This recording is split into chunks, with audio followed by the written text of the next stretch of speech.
Hello friend. आप सबका स्वागत है हमारे यूट्यूब चैनल क्रिकेट पे। दोस्तों, नवंबर क्रोनोलॉजी को हम हर दिन पढ़ रहे हैं। इसी संबंध में आज का हमारा पार्ट है वो तीसरा है और इस वीडियो में हम आर्थिक परिदृश्य वाले पार्ट को देखेंगे। इससे पहले हमने अंतर्राष्ट्रीय परिदृश्य और राष्ट्रीय परिदृश्य को देख लिया है। अगर वो वीडियो आपने नहीं देखे हैं तो उनको भी देखिए। बाकायदा एक अलग प्लेलिस्ट बनी हुई है जिसमें सिर्फ आपको क्रोनोलॉजी के हैंडराइटिंग नोट्स हैं वो प्रोवाइड करवाए जाते हैं। और लगातार चौथी क्रोनोलॉजी है, चौथे माह की क्रोनोलॉजी है जिसको हम इस प्रकार कवर कर रहे हैं बहुत ही सरल और सुस्पष्ट तरीके से। और 50 पन्नों की क्रोनोलॉजी को मात्र 1 घंटे या सवा घंटे के अंदर हम पूरा कर लेंगे। एक भी फैक्ट वो नहीं छूटेगा। तो आप इसको एक बार ज़रूर देखें और 4-5 दिन बाद में एक बार रिवीजन कर लें ताकि आपको हर एक फैक्ट वो अच्छी तरीके से याद रह सके। दोस्तों, बिना किसी देरी के शुरू करते हैं आज का हमारा वीडियो आप लास्ट तक जरूर देखें। तो ये देखिए दोस्तों, सबसे पहले आर्थिक परिदृश्य में पहला पॉइंट है, शायद 8 या 9 पॉइंट है पूरे टोटल आर्थिक परिदृश्य में, जिसमें सबसे पहला पॉइंट है भारतीय पर्यटन सांख्यिकी। भारतीय पर्यटन सांख्यिकी ने एक रिपोर्ट है वो जारी की है अक्टूबर 2020 में। 2020 की रिपोर्ट है वो जारी की है भारतीय पर्यटन मंत्रालय ने। तो सबसे पहले आपको ये फैक्ट याद रखना है कि भारतीय पर्यटन सांख्यिकी की रिपोर्ट है वो कौन जारी करता है, तो भारतीय पर्यटन मंत्रालय के द्वारा ये रिपोर्ट है वो जारी की जाती है और इस बार अक्टूबर 2020 में रिपोर्ट है वो जारी की है। इसके अनुसार सबसे ज़्यादा जो पर्यटक हैं उसमें पहला स्थान है उत्तर प्रदेश का। घरेलू पर्यटकों की हम बात कर रहे हैं, विदेशी पर्यटकों में पहला स्थान है तमिलनाडु का। ये आपके सामने दिख रहा होगा आपको स्क्रीन पे। तो यूपी में सबसे ज़्यादा पर्यटक आते हैं, लगभग 53.6 करोड़ पर्यटक हैं वो घरेलू पर्यटक हैं यूपी के अंदर। दूसरा स्थान है तमिलनाडु का और तीसरा है आंध्र प्रदेश का। अब बात करें हम हमारे राजस्थान की, तो राजस्थान का स्थान रहा घरेलू पर्यटकों में 10वां। ये आप देख सकते हैं कि राजस्थान का स्थान है 10वां और लगभग 5 करोड़ 22 लाख पर्यटक हैं घरेलू पर्यटक जिसने राजस्थान को पर्यटन किया है। अब हम बात करते हैं विदेशी पर्यटकों में। तो विदेशी पर्यटकों में राजस्थान का स्थान है वो 6वां है। तो आपको ये चीज़ है वो ध्यान में रखनी चाहिए क्योंकि राजस्थान के संबंध में क्वेश्चन बन सकता है कि घरेलू पर्यटकों में तो राजस्थान का स्थान है वो 10वां है और विदेशी पर्यटकों में राजस्थान का स्थान है वो 6वां है। अब बात करें सबसे पहला स्थान की, तो पहले स्थान का है तमिलनाडु का। लगभग 68 लाख विदेशी पर्यटक वो तमिलनाडु में आए थे घूमने। दूसरा स्थान है महाराष्ट्र का और तीसरा है उत्तर प्रदेश का। तो दोस्तों, इस प्रकार हमने पूरी पर्यटन रिपोर्ट वो देख ली है। अब हम बात करते हैं दूसरे। तो दोस्तों, अब बात करते हैं देश का पहला मल्टी मॉडल लॉजिस्टिक पार्क। तो देश का पहला मल्टी मॉडल लॉजिस्टिक पार्क है वो कहाँ पे किया गया है स्थापना, इसकी शिलान्यास केंद्रीय मंत्री नितिन गडकरी ने कहाँ पे की है, तो ये है असम में। असम का भी स्थान का नाम है तो जोगी घोपा, थोड़ा अटपटा नाम है, जोगी घोपा असम। यहाँ पे देश का पहला मल्टी मॉडल लॉजिस्टिक पार्क है, उसका शिलान्यास केंद्रीय मंत्री नितिन गडकरी ने किया है। और यह मतलब मल्टी मॉडल लॉजिस्टिक पार्क है कौन सी योजना के तहत है, तो ये है भारतमाला परियोजना के तहत विकसित किया जा रहा है। अब बात करते हैं कि ये मल्टी मॉडल लॉजिस्टिक पार्क होता क्या है। तो दोस्तों, यहाँ पे मल्टी मॉडल का मतलब ये है कि यहाँ पे हर तरह का परिवहन का मतलब साधन है, या मैं कहूँ कि परिवहन का माध्यम है वो हर प्रकार का रहेगा। मतलब बात करें जल मार्ग भी होगा, रेल मार्ग भी होगा, हवाई मार्ग भी होगा और सड़क मार्ग भी होगा। तो देश का हर तरह का यहाँ पे परिवहन का होगा। इसीलिए इसको कहते हैं देश का पहला मल्टी मॉडल लॉजिस्टिक पार्क, जोगी घोपा असम। आपको ये चीज़ है वो ध्यान में रखनी है, अच्छा क्वेश्चन बन सकता है यहाँ पे। अब अब बात करते हैं दोस्तों तीसरे फैक्ट की, स्मेल्टर संयंत्र। तो स्मेल्टर संयंत्र की स्थापना वो गुजरात के तापी जिले के दोसवाड़ा गांव में ये स्थापित हुआ है। और इसको स्थापित किसने किया है, हिंदुस्तान जिंक लिमिटेड ने। अब हिंदुस्तान जिंक लिमिटेड में की बात करें तो ये कौन सी कंपनी की है, तो ये वेदांता समूह की कंपनी है हिंदुस्तान जिंक लिमिटेड। इसने गुजरात के तापी जिले के दोसवाड़ा गाँव में ये स्मेल्टर संयंत्र वो स्थापित किया है। और लगभग 5,000 नौकरियों का इसके माध्यम से सृजन किया जाएगा और इसका परिचालन है वो 2022 में होगा। वर्ष 2022 में इसका परिचालन होगा। अब बात करते हैं चौथे फैक्ट की। तो आईएमएफ द्वारा वर्ष 2020 में आर्थिक वृद्धि दर का जो अनुमान लगाया गया है उसमें भारत की जो 2020-21, आप सबको पता है कि वित्त वर्ष है वो अप्रैल 2020 से लेके 31 मार्च 2021 तक का है। तो इस वित्त वर्ष 2020-21 में भारत की जो वृद्धि दर है वो माइनस में 10.3% रहने का अनुमान लगाया है। आईएमएफ ने जो भारत का अनुमान लगाया वो है माइनस का 10.3%। और 2021 में 8.8% वृद्धि दर का अनुमान लगाया है। इसके अलावा चीन की बात करें तो चीन की है प्लस में है दोस्तों, ये माइनस नहीं है, प्लस में है 1.9%। और 2021 के वित्त वर्ष में है 8.2%। तो आपको ये ध्यान में रखना है कि भारत की वृद्धि दर का कितना अनुमान है 2020-21 में, तो माइनस का 10.3%। अब यहाँ पे दो चीज़ हैं, एक तो है आईएमएफ, तो आईएमएफ के द्वारा तो ये अनुमान है। और एक आप देख सकते हैं एक अनुमान ये भी है, देखिए विश्व बैंक। विश्व बैंक ने भारत की जीडीपी में 9.6% की गिरावट का अनुमान लगाया है। जीडीपी में 9.6% की गिरावट का अनुमान तो किसने लगाया? विश्व बैंक ने। और आईएमएफ ने कितनी गिरावट का लगाया? माइनस में 10.3% का। इसके अलावा एक फैक्ट आपको ये ध्यान में रखना है कि विश्व में, पूरी विश्व की जीडीपी है वो माइनस में रहेगी, -4.4%। तो आप देख सकते हैं कि भारत में जो विश्व का पूरा औसत है उससे भी भारत है वो थोड़ा नेगेटिव जा रहा है, माइनस में 10.3% है। इसके अलावा एक और अनुमान लगाया है, आईएमएफ ने अनुमान लगाया है कि बांग्लादेश की प्रति व्यक्ति जीडीपी है वो $1888 रहने, और भारत की है वो $1877 रह सकती है। इसका मतलब ये है कि भारत शायद पहली बार है ये कि बांग्लादेश की प्रति व्यक्ति जीडीपी के हिसाब से भारत है वो बांग्लादेश से भी पीछे रह सकता है। ये अभी तक अनुमान लगाया गया है, और क्या होगा ये तो आपको पता चल जाएगा आने वाले दिनों में। अब हम बात करते हैं इसमें पांचवें फैक्ट की भी। हमने बात कर ली है कि विश्व बैंक ने भारत की जीडीपी में 9.6% गिरावट का अनुमान लगाया है। अब हम बात करते हैं, ये बेंगलोर रोज और कृष्णापुरम दो प्याज की नस्लें हैं, इसके निर्यात की अनुमति दी गई है। कौन कौन से? एक तो है बेंगलोर रोज और एक है कृष्णापुरम। तो बेंगलोर रोज है ये तो कर्नाटक सरकार से इसकी अनुमति लेनी पड़ेगी, और कृष्णापुरम प्याज है इसकी अनुमति है वो आंध्र प्रदेश सरकार देगी। और ये निर्यात है वो कहाँ किया जाएगा? तो बेंगलोर रोज है ये तो मलेशिया, सिंगापुर, थाईलैंड और ताइवान में। और आंध्र प्रदेश सरकार के द्वारा जो प्याज है वो कृष्णापुरम प्याज है ये कहाँ पे जाएगा? तो ये जाएगा थाईलैंड, हांगकांग, मलेशिया, श्रीलंका व सिंगापुर। तो आप इसमें मतलब क्वेश्चन आने की सिर्फ इतनी सी संभावना है कि कौन कौन से प्याज को मतलब निर्यात की अनुमति दी है। तो एक तो हो जाएगा बेंगलोर रोज, एक हो जाएगा कृष्णापुरम प्याज। अब हम बात करते हैं सातवें फैक्ट की, जो कि एक इम्पोर्टेंट फैक्ट है कि ऑर्गेनिक या जैविक मसाला बीज पार्क है वो गुजरात में खोले जाएंगे, और एक साथ ही दो खोले जाएंगे गुजरात में। एक तो है गुजरात के पाटन में, और एक है बनासकांठा। ये दो जिलों के नाम है। पाटन में तो होगा जीरा, और बनासकांठा में सौंफ के लिए ये खोले जाएंगे, सौंफ और जीरा के लिए। अब इसकी घोषणा किसने की है? तो नाबार्ड के अध्यक्ष। अब यहाँ पे ये भी इंपॉर्टेंट फैक्ट बन जाता है कि नाबार्ड के अध्यक्ष कौन है? तो GR चिंतला नाबार्ड के अध्यक्ष हैं। GR चिंतला ने प्रत्येक को 23 लाख रुपए की अनुदान राशि की देने की घोषणा की है। मतलब जो ऑर्गेनिक या जैविक मसाला बीज पार्क खोले जाएंगे गुजरात में दो, इनको खोलने में नाबार्ड के अध्यक्ष GR चिंतला ने दोनों को अलग अलग 23-23 लाख रुपए की अनुदान राशि देने की घोषणा वो की है। तो आपको ध्यान में इतना ही रखना है कि मसाला बीज पार्क वो कहाँ खोले जा रहे हैं? तो गुजरात में खोले जा रहे हैं। एक तो है गुजरात के पाटन में और एक है बनासकांठा में। अब हम बात करते हैं आठवें फैक्ट की। तो यहाँ पे है दोस्तों मेगा फूड पार्क वाला क्वेश्चन। तो केरल के पलक्कड़ जिले में राज्य के पहले, मतलब केरल का तो है पहला और देश का है 20वां मेगा फूड पार्क की स्थापना वो की जाएगी। तो केरल का तो पहला है और पूरे देश का है 20वां। अब यहाँ पे इंपॉर्टेंट फैक्ट ये बन जाता है कि राजस्थान का मेगा फूड पार्क है वो कहाँ है? तो रूपनगढ़ अजमेर में। तो ये बात कर ली हमने इस फैक्ट की भी। अब आता है 9वां फैक्ट, और ये इंपॉर्टेंट फैक्ट है दोस्तों मौद्रिक नीति का। तो मौद्रिक नीति 2020-21, 7 से 9 अक्टूबर 2020 को ये की गई थी बैठक। मौद्रिक नीति की चौथी द्विमासिक समीक्षा बैठक है, इस वित्त वर्ष की चौथी द्विमासिक समीक्षा बैठक है। इसमें रेपो दर है वो 4%। आप सबको पता है कि ये क्वेश्चन है वो आते हैं करंट के अफेयर्स के अंदर। रेपो दर कितनी है, रिवर्स रेपो दर कितनी है? तो आप सबको ध्यान में रखना है कि रेपो दर तो है 4% और रिवर्स रेपो दर है 3.35%। इसके अलावा आप ये तीन चीज़ें भी याद रख लें, क्या पता क्वेश्चन है वो आ जाए। एक है सीमांत स्थायी सुविधा दर, मतलब MSF, और बैंक दर, ये दोनों है 4.25%। नगद आरक्षित अनुपात होता है 3%। और इसके अलावा है सांविधिक चलन निधि अनुपात SLR, ये है 18%।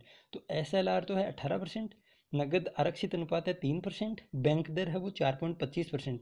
इसमें ज़्यादातर तीन ही क्वेश्चन आते हैं। एक तो रेपो दर वाला, ये तो बहुत ही इंपॉर्टेंट है, एक रिवर्स रेपो दर और एक है बैंक दर। ये तीन चीज़ें वो ज़्यादा आती हैं। तो रेपो दर है वो 4% है, रिवर्स रेपो दर है वो 3.35% है, इसके अलावा बैंक दर है वो 4.25% है। तो अब हम जल्दी जल्दी एक क्विक रिवीजन कर लेते हैं ताकि यहीं पे हमारे याद हो जाए। तो सबसे पहले हमने बात की भारतीय पर्यटन सांख्यिकी की रिपोर्ट की। तो इस वर्ष में घरेलू पर्यटक हैं वो सबसे ज़्यादा उत्तर प्रदेश में आए और विदेशी पर्यटक हैं वो तमिलनाडु में आए। अब बात करते हैं राजस्थान के स्थान की। तो राजस्थान का स्थान घरेलू पर्यटकों में 10वां है और विदेशी पर्यटकों में 6ठा है। अब हम आगे बात करें तो देश का पहला मल्टी मॉडल लॉजिस्टिक पार्क है वो जोगीघोपा असम में बनाया जा रहा है। स्मेल्टर संयंत्र वो गुजरात में लगा है। इसके अलावा भारत की जो आर्थिक वृद्धि दर का अनुमान है IMF ने लगाया है माइनस का 10.3 और विश्व बैंक ने लगाया है 9.6%। इसके अलावा बांग्लादेश की प्रति व्यक्ति जीडीपी वो भारत से ज़्यादा रहने का भी अनुमान लगाया गया है। बेंगलोर रोज और कृष्णापुरम प्याज को निर्यात की है वो अनुमति दी है। इसके अलावा ऑर्गेनिक या जैविक मसाला बीज पार्क वो गुजरात में खोले जाएंगे। एक तो गुजरात के पाटन में तो जीरा का उत्पादन होगा और बनासकांठा में सौंफ के लिए खोला गया है। इसके अलावा मेगा फूड पार्क है वो केरल के पलक्कड़ जिले में बना है। राजस्थान का मेगा फूड पार्क है वो रूपनगढ़ अजमेर में है। और नोवा फैक्ट इंपॉर्टेंट है, मौद्रिक नीति वाला तो रेपो दर वो 4% है, रिवर्स रेपो रेट है वो 3.35% है, इसके अलावा बैंक दर है वो 4.25% है, नगद आरक्षित अनुपात है वो 3% है, सामविधिक चलन निधि अनुपात या SLR भी इसको कहते हैं, ये है 18%। अब दोस्तों हम देखते हैं इंपॉर्टेंट जो क्वेश्चन है इस मतलब क्रोनोलॉजी में दिए गए थे आर्थिक परिदृश्य के बाद में, शायद 17 या 18 क्वेश्चन है, इसको भी हम देखते हैं ताकि हमारी तैयारी वो एकदम बढ़िया तरीके से हो जाए। तो दोस्तों देखिए सबसे पहले क्वेश्चन क्या है कि नासा ने चंद्रमा पर पहली बार सेलुलर नेटवर्क बनाने के लिए किस कंपनी को भागीदार के रूप में चुना है, जिसे चंद्रमा की सतह पर मानव बस्ती बसाने का मार्ग प्रशस्त होगा? Nokia, Verizon, T mobile, NT&T। तो दोस्तों नासा ने जो चंद्रमा पर पहले सेलुलर नेटवर्क बनाने के लिए किस कंपनी को भागीदार बनाया है, तो यहाँ पे हो जाएगा नोकिया कंपनी। ऑप्शन ए है वो बिल्कुल राइट है, नोकिया कंपनी। अब हम बात करते हैं दूसरी क्वेश्चन की। किस भारतीय कंपनी ने अमेरिकी कंपनी क्वालकॉम के साथ मिलकर अमेरिका में 5G टेक्नोलॉजी के सफल परीक्षण करने की घोषणा अक्टूबर 2020 में की? MTNL विदेश, BSNL, एयरटेल भारतीय और रिलायंस जियो। तो दोस्तों यहाँ पे हो जाएगा रिलायंस जियो। ऑप्शन नंबर डी है वो बिल्कुल राइट है, रिलायंस जियो ने अमेरिका में 5G टेक्नोलॉजी के सफल परीक्षण की घोषणा वो की है। अब बात करते हैं अगले क्वेश्चन की। केंद्र सरकार ने देश की जवाहरलाल नेहरू बंदरगाह और दीनदयाल बंदरगाह से लेकर चाबहार ईरान के शाहिद बेहिश्ती के बीच माल परिवहन पर मौजूदा 40% की छूट को कब तक बढ़ाने का निर्णय अक्टूबर 2020 में लिया है? 1 वर्ष, 2 वर्ष, 1.5 वर्ष और 2.5 वर्ष। तो दोस्तों यहाँ पे हो जाएगा 1 वर्ष के लिए, 40% की छूट को 1 वर्ष के लिए बढ़ा दिया है। ऑप्शन नंबर ए है वो यहाँ पे बिल्कुल राइट हो जाएगा, 1 वर्ष। ऐसे क्वेश्चन बहुत आते हैं एग्जाम में, तो आपको ये क्वेश्चन है वो कम से कम ये क्वेश्चन और जो मैं आपको फैक्ट बता रहा हूँ ये तो आपको याद होने चाहिए। इसके अलावा भी अगर आपको कोई अच्छा मैटर मिलता है आप उसको भी पढ़ें। अब हम बात करते हैं 4 नंबर क्वेश्चन की। वेदांता समूह की कंपनी हिंदुस्तान जिंक लिमिटेड ने किस राज्य में जिंक स्मेल्टर संयंत्र स्थापित करने को लेकर उस राज्य सरकार के साथ अक्टूबर 2020 में समझौता किया है? हरियाणा, गुजरात, पंजाब और गोवा। तो दोस्तों ये क्वेश्चन तो हमने किया है। ऑप्शन नंबर सी गुजरात यहाँ पे बिल्कुल राइट हो जाएगा, गुजरात में ये जिंक स्मेल्टर संयंत्र की स्थापना वो होगी। अब बात करते हैं अगले क्वेश्चन की। Operation green top to total योजना के तहत केंद्र सरकार ने किसान रेल के माध्यम से अधिसूचित फलों एवं सब्जियों की ढुलाई पर कितने प्रतिशत सब्सिडी देने का आदेश दिया है? 70%, 30%, 50% और 10%। तो दोस्तों ये क्वेश्चन हमने कल किया था, यहाँ पे हो जाएगा 50%। आपको operation green top to total योजना ध्यान में रखनी है, इसमें सभी प्रकार की सब्जियाँ आती हैं, तो इसमें 50% की छूट देने का निर्णय हो केंद्र सरकार ने किया है। अब हम बात करते हैं 6 नंबर क्वेश्चन की। अंतर्राष्ट्रीय मुद्रा कोष IMF द्वारा 13 अक्टूबर 2020 को जारी रिपोर्ट के अनुसार प्रति व्यक्ति GDP 2020 के मामले में भारत दक्षिणी एशिया में निम्न में से किस देश से नीची वृद्धि दर पर होगा? बांग्लादेश, भूटान, श्रीलंका और उपरोक्त सभी। तो दोस्तों यहाँ पे हो जाएगा उपरोक्त सभी। आप सबको पता है कि श्रीलंका और भूटान तो वैसे ही भारत से अमीर हैं, लेकिन बांग्लादेश की भी इस समय ऊपर रहने की संभावना वो IMF ने लगाई है, तो यहाँ पे हो जाएगा उपरोक्त सभी। अब हम बात करते हैं 7 नंबर क्वेश्चन की। केंद्रीय मंत्री जितेंद्र सिंह द्वारा 11 अक्टूबर 2020 को दी गई घोषणा के अनुसार कौन सा संस्थान निजी क्षेत्र के लिए अपनी सुविधाएं खोलने के लिए पूरी तरह तैयार है? इसरो, बारक, DRDO और उपयोग सभी। तो दोस्तों क्वेश्चन क्या है कि केंद्रीय मंत्री जितेंद्र सिंह द्वारा की गई घोषणा के अनुसार कौन सा संस्थान निजी क्षेत्र के लिए अपनी सुविधाएं खोलने के लिए पूरी तरह तैयार है? तो यहाँ पे हो जाएगा इसरो। ऑप्शन नंबर ए है वो भी बिल्कुल राइट है, यहाँ पे इसरो है वो अब निजी क्षेत्र के लिए भी अपनी सुविधाएं वो खोलने के लिए तैयार है, इसरो हो जाएगा यहाँ पे। अब हम बात करते हैं 8 नंबर क्वेश्चन की। वित्त मंत्री निर्मला सीतारमण ने कितनी राशि तक के उपभोक्ता मांग उत्पन्न करने वाले कई योजनाओं की घोषणाएं अक्टूबर 2020 में की है? तो यहाँ पे हो जाएगा दोस्तों 73,000 करोड़ रुपए। ऑप्शन नंबर सी है वो बिल्कुल राइट है, लेकिन ये क्वेश्चन है कोई इंपॉर्टेंट नहीं है, आपको इतना ज़्यादा ध्यान में रखने की जरूरत नहीं है। अब हम बात करते हैं अगले क्वेश्चन की। संपत्ति के प्रमाण पत्र के विवरण और संपत्ति की रूपरेखा मानचित्र को आसानी से ऑनलाइन एक्सेस प्रदान करने के लिए कौन सा पोर्टल केंद्रीय मंत्री हरदीप द्वारा 21 अक्टूबर 2020 को लॉन्च किया गया? आराध्य भूमि planning portal, e Dharti geo portal, e property and land access portal और उपयुक्त में से कोई नहीं। तो दोस्तों यहाँ पे हो जाएगा e Dharti geo portal. Option number B है वो यहाँ पे बिल्कुल राइट है। क्वेश्चन क्या है कि संपत्ति के प्रमाण पत्र के विवरण और संपत्ति की रूपरेखा मानचित्र को आसानी से देने के लिए ई धरती जियो पोर्टल वो लॉन्च किया गया है, ई धरती जियो पोर्टल। ये अच्छा क्वेश्चन है, एग्जाम के लायक क्वेश्चन है। अब हम बात करते हैं 10 नंबर के क्वेश्चन की। वित्त मंत्री निर्मला सीतारमण द्वारा 2 अक्टूबर 2020 को घोषित स्पेशल फेस्टिवल एडवांस स्कीम के तहत केंद्रीय कर्मचारियों को 10,000 रुपये का प्रीपेड कार्ड दिया जाएगा। इस कार्ड का उपयोग किसी भी त्यौहार के लिए कब तक किया जा सकेगा? तो दोस्तों इसका एकदम आंसर सही है, वो है 31 मार्च 2021। ऑप्शन नंबर सी यहाँ पे बिल्कुल राइट है। ये भी इतना अच्छा क्वेश्चन नहीं है, आपको ध्यान में रखने की जरूरत नहीं है। अब हम बात करते हैं 11 नंबर क्वेश्चन की। 11 नंबर का क्वेश्चन है, पर्यटन मंत्रालय द्वारा अक्टूबर 2020 में जारी भारतीय पर्यटक सांख्यिकी रिपोर्ट 2020 के संबंध में कौन सा कथन सही नहीं है? उत्तर प्रदेश ने सबसे अधिक घरेलू पर्यटकों को आकर्षित किया। वर्ष 2019 में भारत में विदेशी पर्यटकों के आगमन में 2% की वृद्धि दर्ज की गई। वर्ष 2019 में भारत में कुल विदेशी आगंतुक 28.9 मिलियन थे और विदेशी पर्यटकों में सर्वाधिक संख्या श्रीलंका और कनाडा से थी। तो दोस्तों कोरोना के दौर में पर्यटक वाला क्वेश्चन है वो इम्पोर्टेंट है, क्योंकि आप सबको पता है कि इस साल 2020 में पर्यटन है वो नाम मात्र का ही रहा है और पर्यटन की जो इंडस्ट्री है वो बहुत ही ज़्यादा घाटे में चल रही है। इसलिए एग्जाम की दृष्टि से ये इंपॉर्टेंट क्वेश्चन आपको पूरे फैक्ट है वो ध्यान में रखने हैं। इसका राइट आंसर हो जाएगा ऑप्शन नंबर डी। विदेशी पर्यटकों में सर्वाधिक संख्या श्रीलंका और कनाडा से थी। ये बात गलत है, बाकी के उपरोक्त जो 3 कथन है ए, बी और सी ये बिल्कुल राइट है। अब हम बात करते हैं अगले क्वेश्चन की। राजमार्ग मंत्रालय ने वित्त वर्ष 2020-21 के दौरान उत्तरी पूर्वी क्षेत्र में विशेष त्वरित सड़क विकास कार्यक्रम से संबंधित कार्यों के लिए राष्ट्रीय विकास निधि से प्राप्त होने वाली राशि लगभग कितनी बढ़ा दी है? 2 गुना, 3 गुना, 4 गुना और 5 गुना। तो दोस्तों इसका राइट आंसर हो जाएगा 2 गुना। ऑप्शन नंबर ए है वो बिल्कुल राइट है। ये भी कोई इंपॉर्टेंट क्वेश्चन नहीं है, आपको 11 नंबर वाला क्वेश्चन बिल्कुल ध्यान में रखना है। एक पहला क्वेश्चन भी बहुत ही इंपॉर्टेंट था। अब हम बात करते हैं 13 नंबर के क्वेश्चन का। नई कृषि प्रौद्योगिकी एवं नवाचारों को प्रसारित व प्रोत्साहित करने के लिए भारतीय कृषक उर्वरक सहकारी लिमिटेड इफ्को ने किसके साथ 5 अक्टूबर 2020 को समझौता किया है? भारतीय कृषि विकास संस्थान, प्रसार भारती, भारतीय कृषि अनुसंधान संस्थान और कृषक भारती सहकारी लिमिटेड। तो दोस्तों ये भी इंपॉर्टेंट क्वेश्चन है, यहाँ पे हो जाएगा Prasar Bharati. Option number B है वो बिल्कुल राइट है, प्रसार भारती के साथ समझौता है वो किया गया है। अब हम बात करते हैं अगले क्वेश्चन की। जीएसटी पैनल ने राज्यों को दिए गए केंद्र के पहले उधार विकल्प में उधार सीमा को 97,000 करोड़ से कितना बढ़ा दिया है?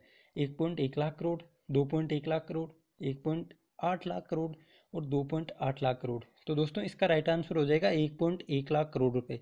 ऑप्शन नंबर ए है वो भी बिल्कुल राइट है। दोस्तों ये भी इंपॉर्टेंट क्वेश्चन है, 14वां क्वेश्चन भी आपको ध्यान में रखना है कि जीएसटी पैनल ने राज्यों को दिए गए केंद्र के पहले उधार विकल्प में उधार सीमा को कितना बढ़ा दिया है? तो 1.1 लाख करोड़ रुपए तक बढ़ा दिया है। अब हम बात करते हैं 15वें क्वेश्चन की।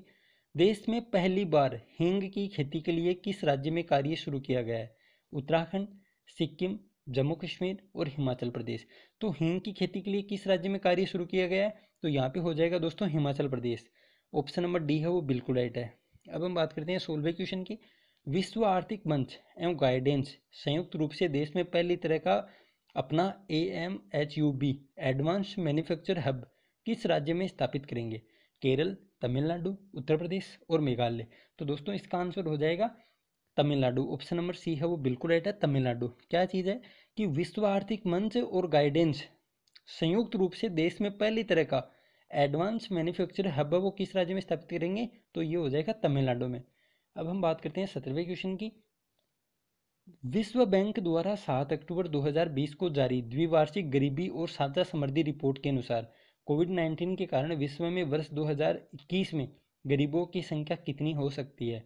115 मिलियन, 150 मिलियन, 135 मिलियन और 185 मिलियन। तो दोस्तों इसका राइट आंसर हो जाएगा 150 मिलियन। 1 मिलियन में 10 लाख होते हैं, तो उत्तर है 150 मिलियन। अब बात करते हैं आज के लास्ट क्वेश्चन की। निम्न कथनों पर विचार कर नीचे दिए गए कूट से सही उत्तर का चयन कीजिए। केंद्रीय मंत्री अर्जुन मुंडा ने 2 अक्टूबर 2020 को हस्तशिल्प व जैविक उत्पादों के बाजार ई मार्केट प्लेस को लॉन्च किया। यह ट्राईफेड की एक पहल है। केवल कथन एक सही है, दो सही है, दोनों सही है या दोनों गलत है? तो दोस्तों ये भी अच्छा क्वेश्चन है, इसका हो जाएगा दोनों कथन है वो सही है। इसीलिए मैंने इस फैक्ट को आप सबको पता है कि शामिल नहीं किया था, क्योंकि क्वेश्चन है वो देख लिए थे कि जो क्वेश्चन है उससे संबंधित फैक्ट है वो कम शामिल किए हैं कि क्वेश्चन के माध्यम से चीज़ें वो क्लियर हो जाएगी अच्छी तरीके से। तो ये क्या है कि केंद्रीय मंत्री अर्जुन मुंडा ने 2 अक्टूबर 2020 को हस्तशिल्प व जैविक उत्पादों के बाजार ई मार्केट प्लस को लॉन्च किया है और यह एक ट्राईफेड की पहल है। तो यहाँ पे हस्तशिल्प व जैविक उत्पादों के बाजार का नाम क्या है? ई मार्केट प्लस, और ये ट्राईफेड की एक पहल है। तो दोस्तों इस प्रकार आज हमने आर्थिक परिदृश्य को पूरा कंप्लीट कर लिया है। उम्मीद है आपको वीडियो अच्छा लगा होगा। वीडियो अच्छा लगे तो लाइक करें, अपने दोस्तों के साथ शेयर भी करें, और चैनल को अगर अब तक सब्सक्राइब नहीं किया तो जरूर करें, बेल आइकन को जरूर दबाएं। तो दोस्तों मिलते हैं कल। राष्ट्रीय परिदृश्य हमारा कंप्लीट हो चुका है। कल हम राजस्थान का परिदृश्य लेकर आएंगे। तो दोस्तों इस वीडियो में इतना ही। Thank you. जय हिंद, जय भारत।